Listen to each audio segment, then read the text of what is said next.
I was at a really gay bar in South Florida, in Wilton Manors, a very gay neighborhood in Fort Lauderdale. It's incredible. And this gay guy comes up to me and he was like, "You're beautiful." He was hammered. He's like, "You're beautiful." I was like, "Oh, cool. Thank you." And then he goes, "We have a face for TV and tits for radio." And I think about that for a second. Yeah, it's really, it's complimentary and insulting all at the same time. I actually love that. Yeah. Face for TV, tits for radio. That, that is a slogan. It's a slogan. The political slogan. Maybe that should be my new merch. Face for TV, tits for radio.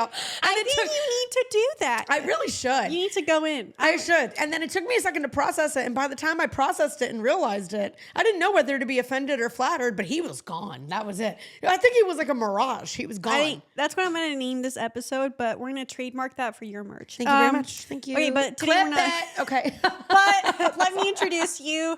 Welcome back, Double Teamed fam. How are you doing? Today we're bringing back one of my favorites.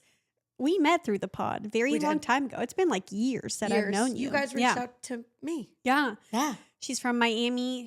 And New York. She's a comic. Brittany Brave. Hello. Hello. This is my third time on the pod. I'm so excited. Third time's the charm. I know. It gets better and better every time. That's true. That's how you know when it's a fit. Yeah. It really is. But I'm really glad that we've like kept up this friendship. Me too. Like we barely know each other. We really do. Yeah.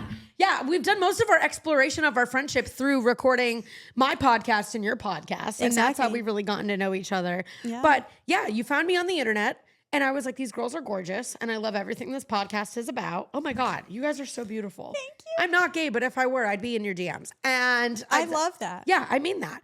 And yeah, and then we just hit it off. I remember our first conversation like flowed like water. And then we just, every time I'm in LA, we do each other's pods. I'm trying to remember what prompted me to reach out. All I know is that I remember, I think I just saw one of your clips and I was like, she's hilarious. Thank you so much. And so here we are today. Here we are. See, the internet can do good. I kind of hate it for the most part, or I just hate my addiction towards it. Yeah. Or like the necessity that it is for my career and for literally everything. I also kind of hate what it does to people's like egos and minds, but that's a conversation for another time. But it can do good things like bring people together. So here we are. I absolutely agree. I have that exact same, especially I feel like as a content creator, you really come to love and purely hate the internet. For two different reasons. It pays you. It pays you. And you get to be creative, but it's also just like, I don't know, man. It's a weird place. It's a weird place. And here's the thing. I say this all the time. I don't think it was meant to be used or consumed the way that it is. And I think that's why we're in the place where we have mixed feelings about it. Yes. So I think it's an incredible tool, the internet. It is a necessity. Again, when used properly and healthily and within moderation, it's this beautiful thing. But I don't think when it was invented, that same with like social media, that it was meant for us to be glued to it and put all of our creative and personal worth in it. You know what I mean? So it's like, now I think it's like that's why you see more and more people, including content creators, taking these like digital cleanses and like going on airplane mode for 48 hours because they're like, okay, this is my job, but I fucking need a second. You know what I mean? Yeah. I stand behind everyone should do like a week off social media. Like a full week. I've done this twice before. Yeah. And it's life-changing. Yeah. Like the first time I did it, I almost didn't come back. I personally, if it wasn't for the podcast, I might have already deleted my personal Instagram. Yeah. I used to enjoy using Instagram and TikTok and Vine and all these things prior to becoming a full-time comedian. And now I hate it, but I have to have it. So that's exactly it. But I used to use Instagram for fun, which is a crazy thing to think about because I haven't used that app for fun in literally years at this point. You know what I was thinking about? Because like, now that I've met my boyfriend and I want to, I think so. Oh my God. But I want to build a family with him. And I was thinking about it the other day because I had a friend. That's a whole kind of love for a man where you're like, put a baby inside. Oh, exactly. Yeah. But I saw my friend, she recently went through a pregnancy. She documented the whole thing on Instagram. And, you know, And you were like, I'm out. No, well, but here's the thing. And that's the thing is like she's been posting everything and you've really seen her through the entire journey. And then I have another friend. mm-hmm. I didn't even know she was pregnant. Yeah. Until she birthed the baby. And I'm like, girl, where have you been? Wait, like you were seeing her throughout the 9-month window and you no, like couldn't. she just ghosted us. Oh, so she just like went under the radar. Yeah, on did this pregnancy. Yeah. She literally went into hibernation On Instagram. harvested a baby. Yeah. She And then didn't post it until 4 months later. That's, yeah, okay. And I'm like, so now that I'm thinking, I'm like, okay, like, you know, I can't wait till, you know, my BF and I get to have kids. But I'm thinking, I'm like, am I going to ghost or am I going to? You're going to be the most open about it. I can already tell. In. I think you're going to lean the hell in.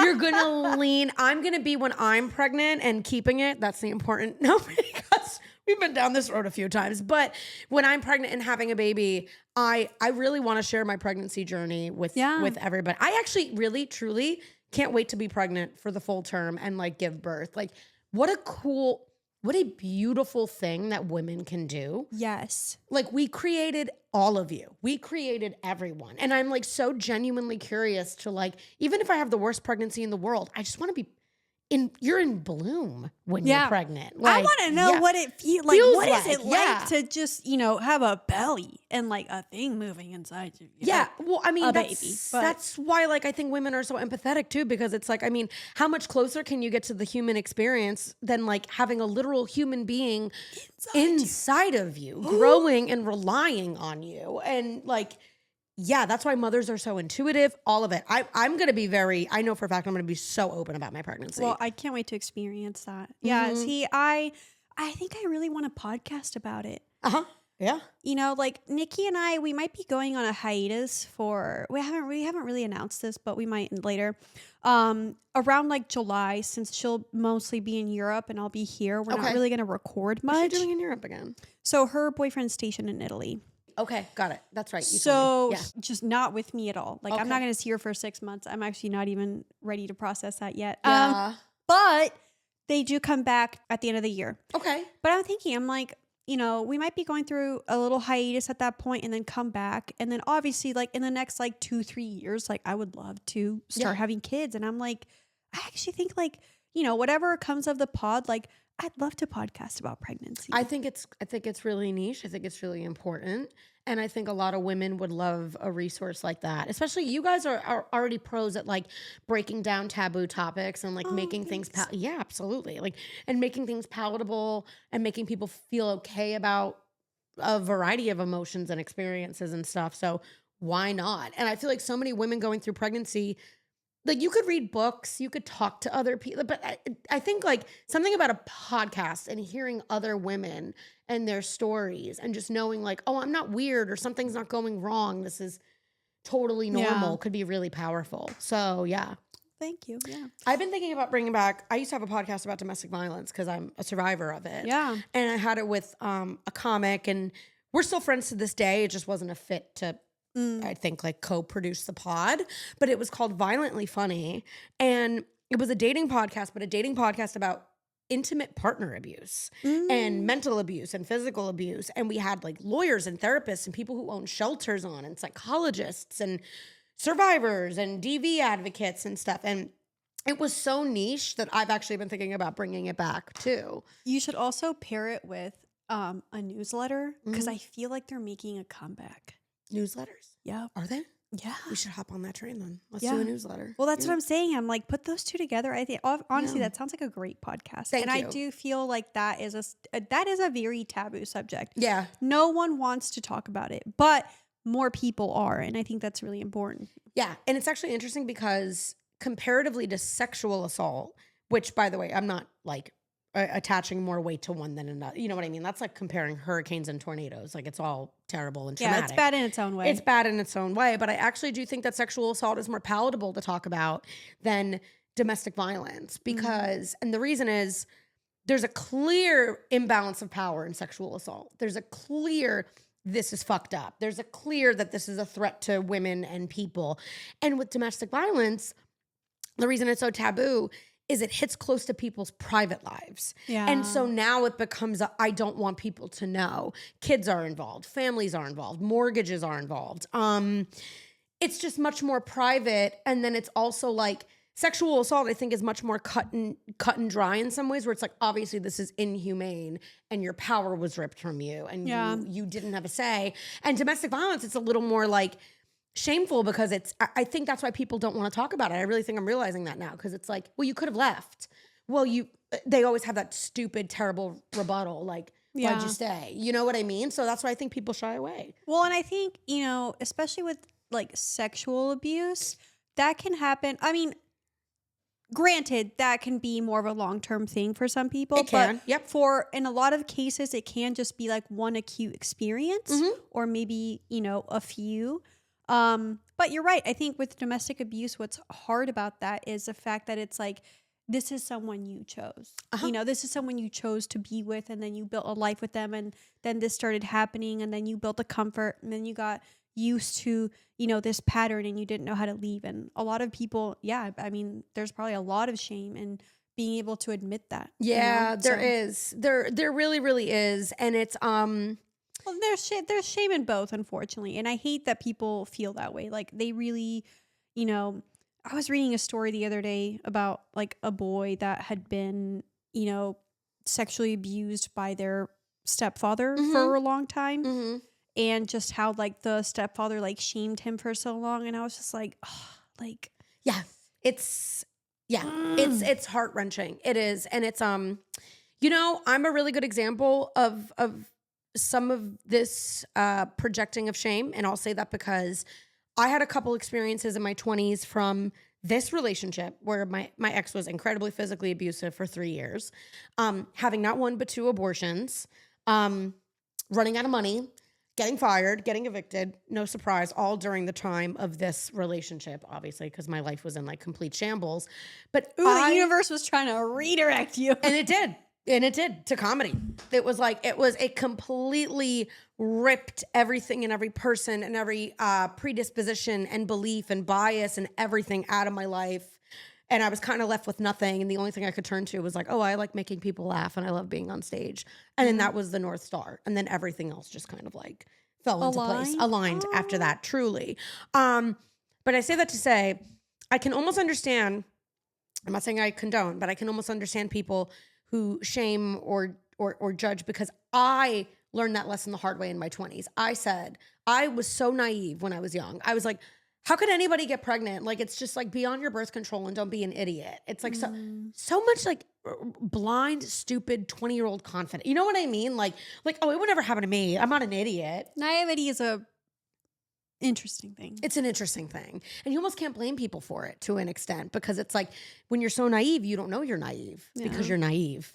So it's like a vicious cycle. And you're like, the only thing that's going to take you out of that is fucking life. Like, that's the only thing. And I said I would never let a man hit me or stay with a man that hit me. Whoop, 3.5 years. You know what I mean? So I think it's people, when there's that level of shame and judgment, I honestly pity those people, because I feel like they just haven't met themselves on a real level. They haven't. You do have to feel a little bit bad for people that are that judgmental, because you're like, oh, you don't even know what you don't know. Yeah. Do you know what I mean? Yeah, I feel like I'm just now learning like how naive I was in my 20s, and like I'm processing that now, and I'm like, why now?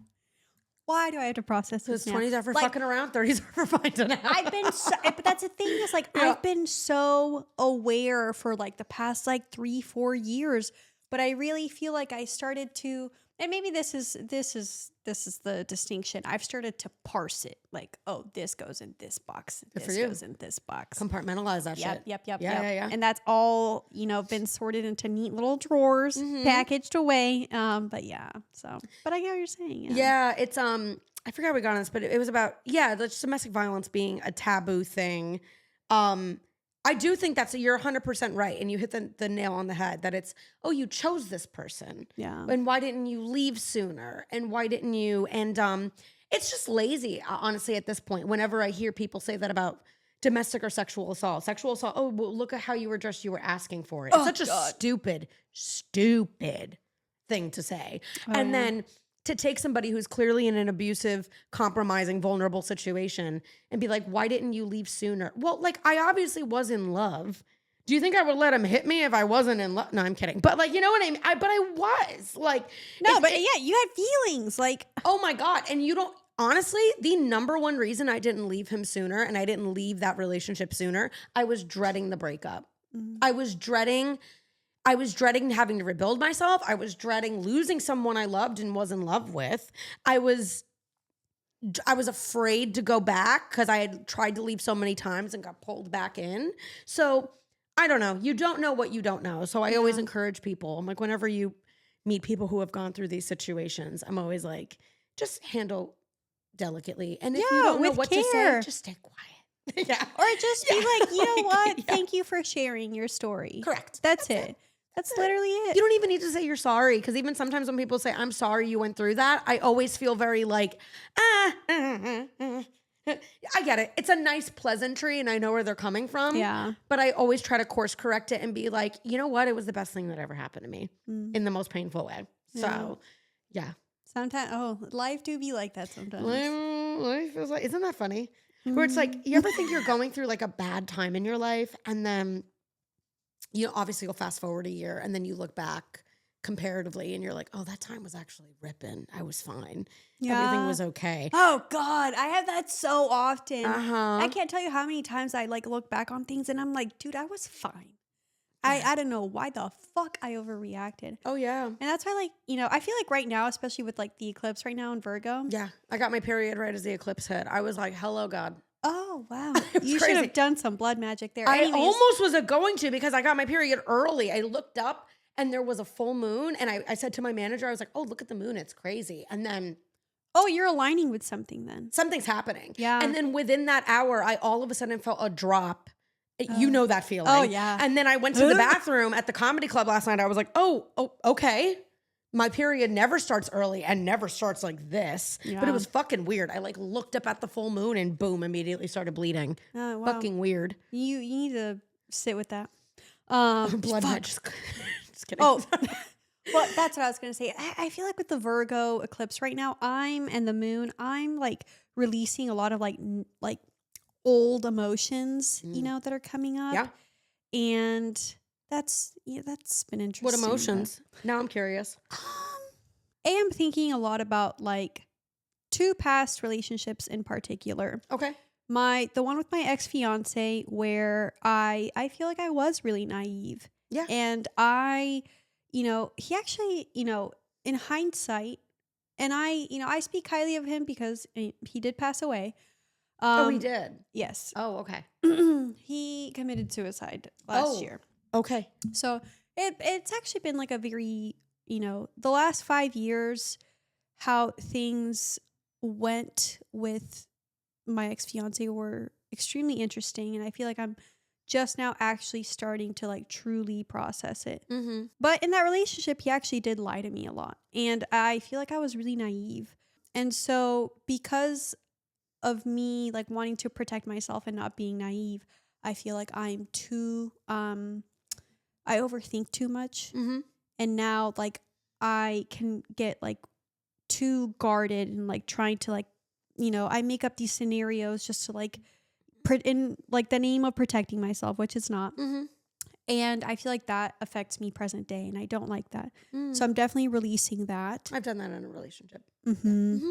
And, same with like the whole neighbor situation. Mm-hmm. That was very tricky and I didn't trust myself to leave him, so now I feel like I'm going through the lesson of like, it's time for me to trust myself. I'm not naive. I'm now very self-aware. Yeah. And I know when a choice feels right to me and when it feels good and when I feel good to stay in something. So I'm practicing self-trust. I love that a lot. And first off, by the way, I did not realize that about your ex-fiance, so I'm sorry. Thank you. I didn't realize that. I don't think we actually talked about that, so that's heartbreaking. But on the topic of self-trust, you're 100% right. So I always had a really paralyzing fear of adultery, right? Yeah. I don't know why. And it's almost I feel like now I'm over the fear of cheating and adultery because I gave myself exposure therapy. Like, exposure therapy when like oh, if you're afraid of something, like psychologists will just like throw you in the deep end. So then it like debunks it for your brain. You just get like oversaturated. Like if you're afraid of vomiting, let's say you have a phobia for vomiting, they'll make you watch hours of footage of people puking. And then you'll be like, I'm not afraid of it anymore. Yeah. So I feel like I have that relationship in particular and a couple of relationships were like exposure therapy, and that these deep crippling fears of infidelity and dishonesty and pain and heartbreak, maybe not the best way to get over it, but experiencing all of that kind of allowed me to like minimize it, right? Because I'm like, well, I've been through it and I did survive.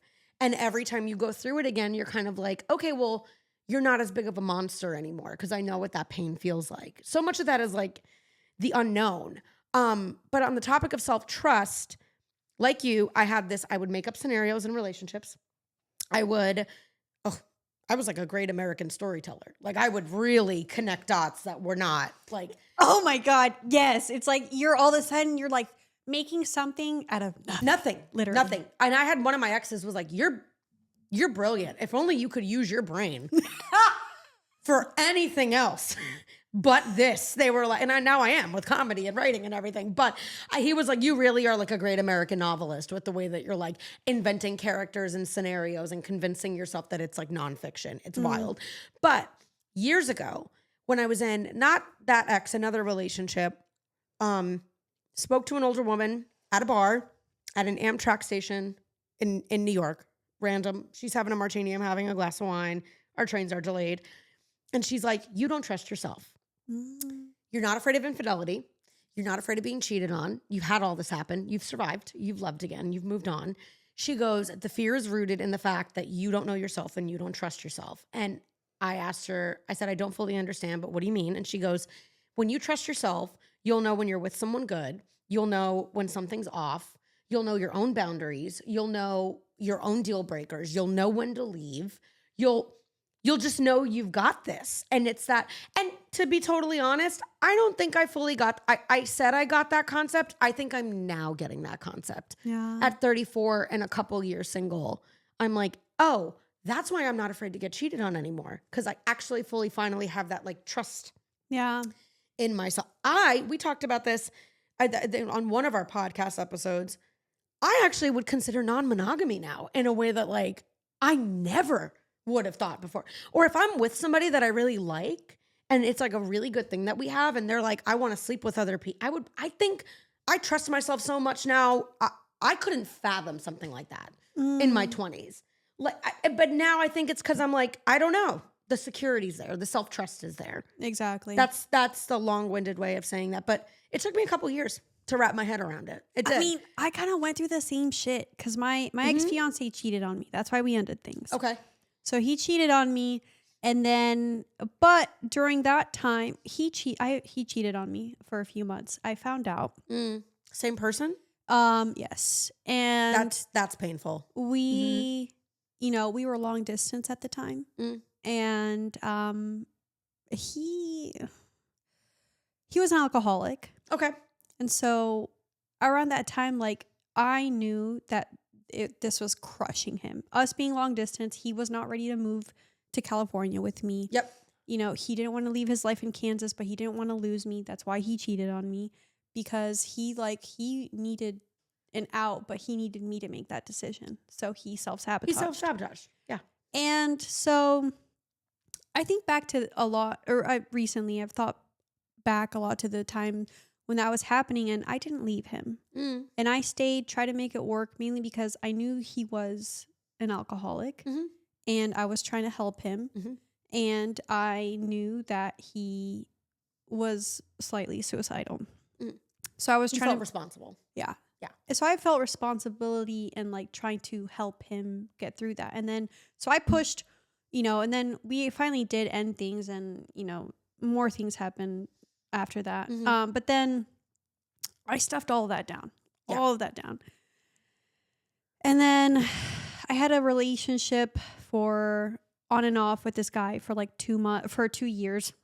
That was awful. And we didn't communicate well. And we were never really together. So we never like cheated on each other. Right. But we were definitely not like Yeah. honest with each other. Yeah. And then fast forward to neighbor. Yeah. It was the same. It was like I saw him, Yeah. you know, be in Terrible. Shitty. adulterous, whatever. Yes. Yeah. Shitty, whatever. And so all of that goes to say, like, all of that taught me the same. Like, I was like, oh my God, I'm so afraid to be cheated on. And then as I've been reflecting on that recently, I came to that conclusion where it's like, I'm not afraid of, yes, like, I don't want to be cheated on. It sucks. However, I'm more so like, I need to be able to like trust myself. Like if that situation happens again, not like a neighbor where I stayed, you know, not like the one guy where I stayed for 2 years. I've stayed after being cheated on. Not like my ex-fiance where I stayed for, you know, however long. Not like neighbor where I stayed for months. It's like with all three of them, like I stayed and I never should have. So now I'm at this point where it's like, you know, I have a great guy. I don't think he's going to cheat on me, but I am, you know, learning that I just have to trust. Yeah. You know, and I'm not projecting that onto him. Like, you know what? I trust him, but I also need to trust myself. So that that's a beautiful place to be in. And the trust, you're not able to trust other people until you trust yourself as well too. Yeah. That's such a hard lesson and I feel like it always happens around like your 30s. It does. God, why? I don't know. I think your 20s are supposed to be chaotic and experimental. I always tell anybody in their 20s, I'm always like, make mistakes, like just fall, get your heart broken, just do, because that is the decade that gives you the most allowances. And that is the decade that you give people in their 20s their most grace. Yeah. And then once you enter your 30s, you're a little bit like, okay. You have a little bit more money. 1,000%. Yes. A little bit more security. You know, and also, as we talked about at the top of the episode, sometimes you have high cholesterol and you gained 15 pounds in 1 year. So and you know really need to take your magnesium. You really got to take your magnesium, and you don't have the energy to fuck around the way you did in your 20s anyway. So the universe and Mother Nature forces you to slow down. But I say that about that because I think the 20s are so experimental, and I think it's your test process and it's like the lab of your life. And then I feel like your 30s are when you get the results and and you start like, okay, like, putting things on the scoreboard. Right, exactly. And you're this like, okay, is what you need to work on. This performed well, this didn't, you know, so on and so forth. But this performed well, this did not so much. But yeah, like it's so throw pillow cliche, the whole like you can't love someone until you love yourself and you can't trust someone until you trust yourself. But I do promise everyone listening that when you do arrive at those places, when you love and you trust yourself, A, you will know, and B, it's not bullshit. It's 1,000% true. It's just getting commercialized, so it sounds like bullshit to you. But it's true. You're actually so right. All the Instagram girlies are all they're on all this, right. And they're making more money than me. True. Yeah. Wait, hold on. I want to get to some of the questions that or the responses for the one that we posted on Instagram. But God, you are so right. Yeah. I think now it's like, I'm a version, I'll just say this before we get into, because I want to get into all these questions, but I think now I'm the version of myself I really, really wanted to be in my 20s, and I was rushing to be. Yeah. But I arrived on my own time and on my own terms, and I really am considering things and okay with things that I never thought would be possible, because I truly feel like it's actually really hard to rattle me right now emotionally. Yeah. I love that for you. That's a strong place to be. It's the self-trust that drunk woman at the Amtrak station was talking about. I really am like, I'll leave if somebody really mistreats me. Yeah. We all need a drunk lady at the Amtrak station to and tell you know us what? this. It's going to be us in a couple years. Yes. I honestly love an Amtrak moment. It's so convenient. I'm already there. I was in like a handicapped bathroom stall at like a bar, and there were young girls, and one was going through a breakup and crying, and the other one was like doing coke. This was in Miami. I shouldn't have been at the bar at all. But I immediately was like, you guys are going to be fine. Listen to me. Like, I was like immediately like Amtrak lady in that handicapped bathroom stall. Okay, wait, hold on. I want to do a few of these. I know we don't have much time. Okay, so I really wanted to answer for this guy. He goes, how to accept virginity when all others are getting laid like crazy? First, there's two things I need to start that with. A, you need to stop making the assumption that everyone's getting laid like crazy. Yeah, because I can tell you I'm not. Yeah. Yeah. I am, but that's because you're in a relationship. Yes. Relationship exactly. Sex, it's so good. It really does. It's so good. Yeah. And then 2, like, I need this guy to stop shaming himself. Like, my friends were losing their virginity at like 15, 16. I didn't lose mine till almost 19. Oh, I lost mine so young. Criminally, questionably young. Oh. Yeah. What like age? 12, 13. Oh, girl. Yeah. Middle school. Miami. Wow. Okay. Uh-huh. I mean, Yeah. yeah. I'll explain some things. But I mean, it was consensual. I just like That's great. thought I was ready for something that I wasn't. I don't even remember it, which is great. That's the best case scenario. Girl, I didn't even know what sex was at that point. Yeah. What are your thoughts on this, guy? on this? Your virginity is your business. That's such a private thing. Everyone is so different. I know people Yeah. who didn't lose it until after 25. And that's fine. And that's fine. You have your whole life to have sex. Like, here, let me tell you one thing. I wish I had waited past 18, 19 to lose my too. virginity. Because Yeah. I made some dumb mistakes. So did I. And I was having sex with guys that were older than me and questionably older than me. Yeah. And because I wanted to be somewhere that I wasn't. And also, like, in terms of the timeline, like, I lost my virginity very young and I was the most sexually active in my late teens and 20s. And I'm 34 now and basically have grown my hymen back. So sexuality ebbs and flows. And just make sure when you lose your virginity, it's consensual and you feel good about it. No, exactly. That's all. That's all. That's all. Just focus on making your experience the best it ever could be. Really take your time to, pick out someone that you feel you're going to feel really safe with. Yeah, that's it. So, Yeah, fuck the haters. And also, this is just like hate and societal pressure over your virginity, but you are going to get hate and societal pressure over so many things. So just use this as a, like practice to not give a fuck, I guess. no, exactly. It's Yeah. like, don't let people's judgment, if there even is any, also don't think that they're judging you based on your own judgment of yourself. Don't think they're judging you. Oh, yeah. Yeah. Yeah. Everything's projection. Oh, absolutely. Everything is projection. Yeah. And whatever you're worried that people are thinking about you, it's actually what you think about yourself. Exactly. Yeah. So go inward. Only care what you think about yourself. Exactly. I think, Yeah. you have a really nice opportunity to make this a really powerful moment. So do that. Love it.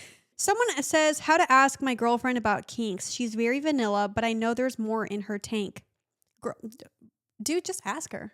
Just be like, hey, I know we're both vanilla. Are you interested in exploring anything? Yeah. Would you like to say there's a specific kink you have in mind? Ask her what she thinks about it. See, that's what I would do. Yeah. Yeah. I would be like, hey, Yeah.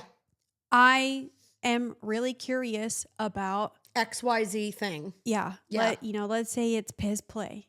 And, then you can come up with like a little solution or scenario. Like, would you be interested in, if I bought a sex blanket, would you be interested in peeing on me before sex? Mm-hmm.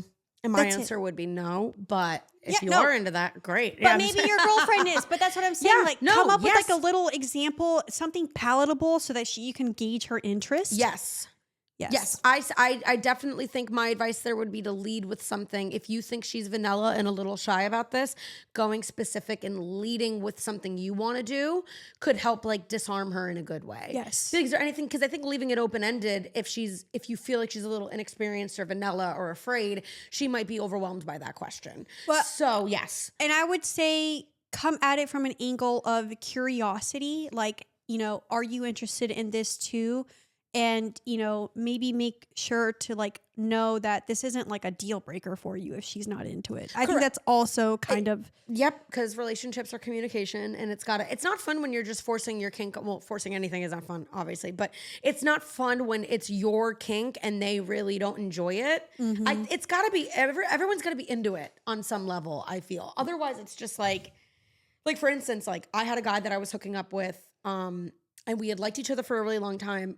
I shouldn't say hooking up. We had sex one time, and it was he was really I like being choked. I do to an extent. I have to be in the mood for it, and maybe because of my relationship past, I don't like being like gagged and like truly like intensely choked in the bedroom. But it was the first time we were having sex, and he was really aggressively choking me and like slapping and pulling, and I had vocalized not once but twice that I wasn't into it and that it was kind of turning me off. And he continued. So A, not okay. But also B, it also didn't work because it just felt like he was like exercising a kink out on me. No, Like, exactly. and I was like, I'm not here for that either. Anyways, Exactly. So yes. Don't. I agree with that completely. Don't push it on her.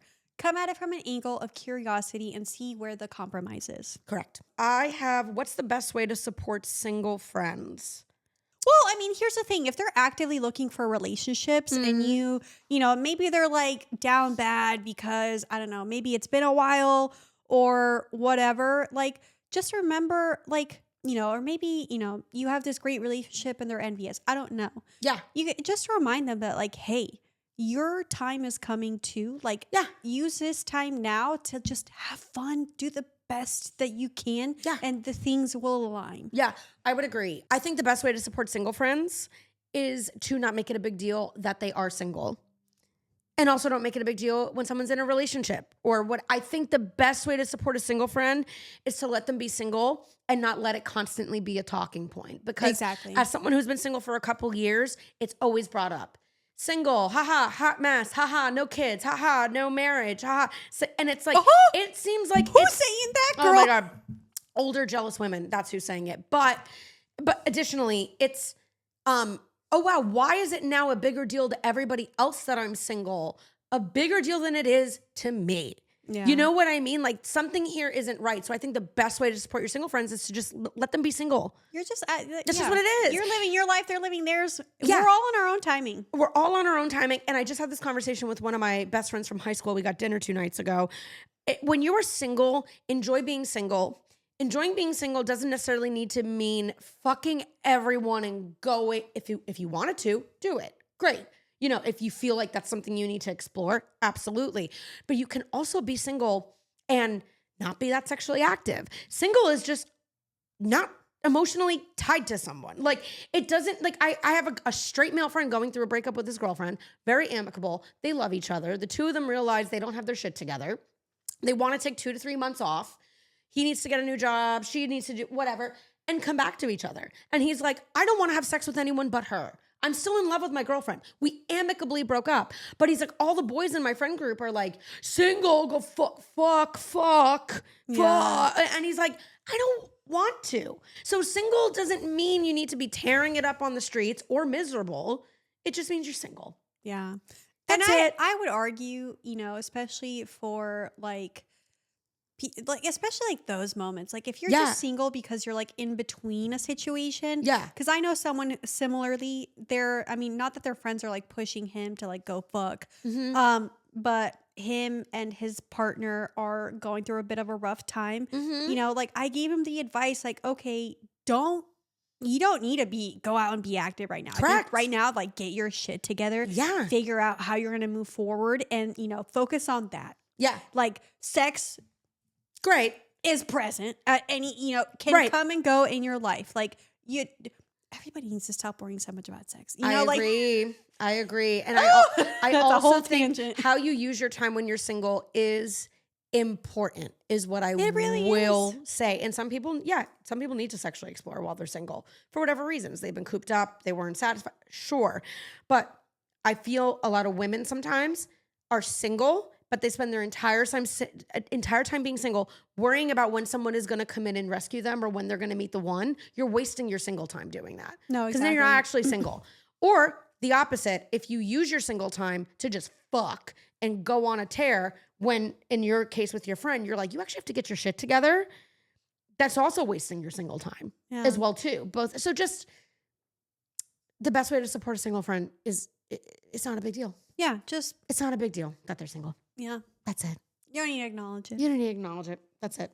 I will say, like, you know, when I was single, especially right before I met my boyfriend, I was finally like starting to like, you know, like I'd go on dates with guys and I was finally starting to get pickier and starting to say no more. Like the minute a guy was like doing something I didn't like, no. Oh, out. Immediately. Yes. And I feel like that gave me a little bit of my self-trust back. Oh, absolutely. So. Yeah. Well, just, when the vibe is off, honey, the vibe's off. That's it.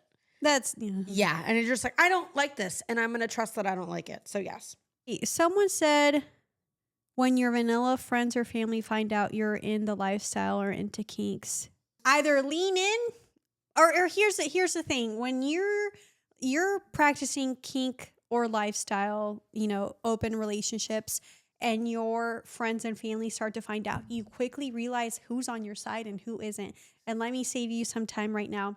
The people who want to leave, just let them leave. Oh, let them. If there is repair later on, obviously you can express like, hey, I understand you don't agree with this. However, if there's room for repair later on, you let me know and we can talk about it. Otherwise, I am going to live my life as I see fit. Yeah. Also, I want to know what family functions you're at that your kinks are coming at, and can I come hang with your family? Right. Well, I mean, like, that's the thing is like, I think back to like when Nikki and I started the podcast. It's like, some people left our lives. Oh, father figures, actually. You left your life. Yeah. Just piece by. Oh, my family listens to my podcast, and I'm like, you go and learn today. Like, that's it. Oh, I had family come to see my stand-up for the first time, and they loved it. They really did. They were howling from the back of the room, but I had a family member look at me, and she was like, wow, Mom, like, I guess she didn't know some of the rough things I went through in my 20s I actually did go through, mainly abortion, that being that. And she was like, wow, Mom wasn't kidding, or Mom wasn't lying or something, because I guess my mom had, I don't know, like, oh, you guys weren't lying. And I was like, A, why would I lie? But B, it was like, yep. I say lean in. That would be my advice with this. Lean in. And at the end of the day, like, you are an adult, and how you choose to live your life and use your body. Your business. Oh, yeah. I have an OnlyFans that I have quite a bit of fun on. And I choose not to tell certain people in my life because I just don't want to have that conversation. Yeah. But if they know, I also don't care. And I know I've had guys leave my life because of it. I've had people leave my life because of assumptions that they're making as well too. So that's it. I say lean in. Lean in and you'll find who really fucks with you. Yes. I like that. Yes. That's the only way to know. Thank you so much for coming on. Thank you for having me. I just want to share really quickly. My friend submitted something that I thought was one. We don't need to do it, but I thought it was one run-on question. No, let's hear it. It just put life insurance, choking during sex, traveling habits. And at first glance, I was like, what is this question? Do you need life insurance when you're choking someone during sex, traveling? But I guess he wants to know about all three, but we don't need to get into it. It's just funny to me. A, I love choking. B, you know what's funny? And Nikki sent me a clip. I actually had a dream about this. In my dream, I was talking about this clip that Nikki just sent me literally like last night. And I woke up and I saw it, and then I went back to bed anyways. And this girl, I guess she and her ex took out life insurance policies. He never updated his. They broke up. The girl that he cheated on her with is carrying his baby. He passed away. The ex got the life insurance, and now the baby mama is asking for the money. And the girl's like, legally it's mine. Like, I don't have to give it to you. So she's like, am I the asshole for wanting to keep the life insurance? No. Well, you don't know this woman. Well, okay. Here's the crazy part. I went through a very similar situation. Really? Well, you were engaged, right? Yeah. So. When my ex-fiance passed away, he never updated his life insurance. Okay. So it went to me. And the house went to me. Okay. And he had a 1-year-old daughter. Okay. So I went through, obviously, like, it was a nice chunk of change. I'm not going to lie. I want to see those numbers back in my account one day. But, however, retribution money, cheating money. Out of respect, I made sure that his daughter got everything. And life insurance, if you're going to take it out, I'm sorry, but you need to be updating that every year.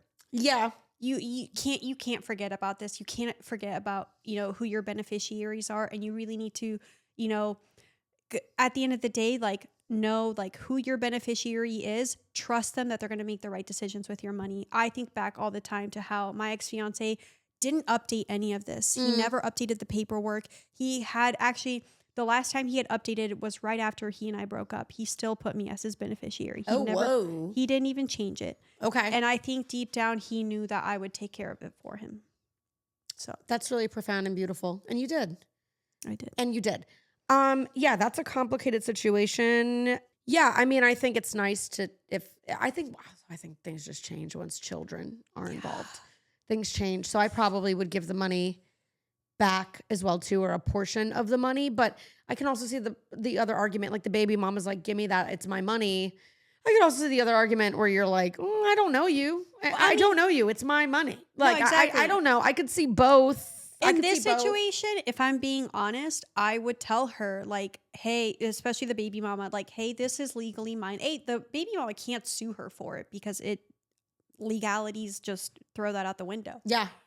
But she could be like, you know, if she wanted to give it to the ex's future child, like she could set stipulations to where it really only goes to the child. Yeah. You know? So it's like there's ways to make it work, you know, without, and I get it if she's got a little bit of spite because this was a girl that he cheated on her with. I'm sure she does, and rightfully so. Yeah. But that is a very sticky situation, and she does need to figure out, like, morally, how is this going to be something that keeps her up at night? How does it sit with you? Exactly. Yeah, and I also do think, and especially in your proof of it with your fiance, your ex-fiance, when there's real love there, I think if there was real love there and real adoration and you truly cared about that human being, no matter how it ended, I probably would give the money back or figure something out as well too. Because I mean, like my ex, the monster, the abusive monster. I mean, I loved him. I've yet to love a man the way that I loved him and be in love like that. And I mean, I paid that man's child support.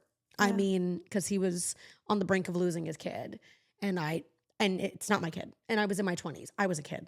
I was a kid paying for someone's kid. Yeah, that wasn't my kid. You were a child. I was a what child. were you doing? I was 25, 26. But I loved him so much that I didn't want to live in a world or see him lose his daughter. So I paid his child support. I think that's really admirable given the situation. Wow. Yeah. And then we were just a bunch of admirable bitches. We're just really good people. Sorry. We have a moral compass. Have a heart, why don't you? Yeah. Yes. This was so great. It was. Thank you. I don't have any other. I'm just trying to see if I have Well, where can people find you? Everywhere. I'm on everything. Brittany Brave on everything. Instagram, TikTok, OnlyFans, Facebook. I really like this conversation. Thank you. I loved it. Anytime you're back, please let me know. Or when I'm in Miami, you have to do your bachelorette party in Miami. I actually just have to go to Miami. You have to go to Miami. You know what I want? I want 24 hours at space. No, you don't. No, yes, I do. Believe me. You're on your own with that one. No, you're going to be there for at least 12 of them. Oh, no. Well, I can give you 4 hours max at space, but you have to understand, I'll take it. I grew up in Miami, so I have logged so many hours at that's wonderful, crazy nightclub. So, like, I can't wait. I need it. It's really fun. I need it in my soul. Have you been ever? No. Oh, good. I've been to like 11, Floyd, all of those. Yeah. Go to in the morning space is really fun. Early morning, it's fun. No, I want to be there at like 7 a.m. That's when it's the best, I find. Exactly. Because people are like on their afters, but also like people dedicate the whole day and get kind of fucked up and start the day at space. It's just a good vibe in like 6 a.m. to 11 a.m. It's great a good people vibe. watching, I bet. Yeah. Incredible. I saw a girl do cocaine off of her purse. Oh, we love that.